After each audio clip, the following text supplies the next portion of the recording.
Baldur, þið fáið silfrið hérna eftir þetta mót. Hvað vantaði upp á í kvöld, heldur þú?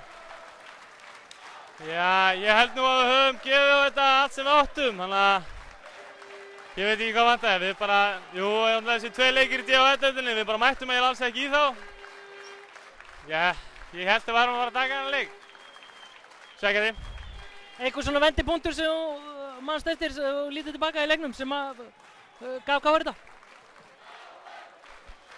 Þristurinn hjá Helga hérna sem komum yfir með 2 stigum, hvað, 77-75. Þegar við vorum komin aftur yfir, settum tvist held ég aldrei og fengum svo þennan þrist í aldrei, þannig að það var, ég held að það hafi verið svona vendipunktur. En þú, persónulega, verður þú í Tindastól á næsta ári? Það er einhverjar sögursagnir að þú sért að fara í skóla og sérst á leiðin suður? Nei, ég held að ég verði hérna bara. Ég er allavega ekki búinn með skólan hérna, en ég veit ekki hvernig ég ætti að fara.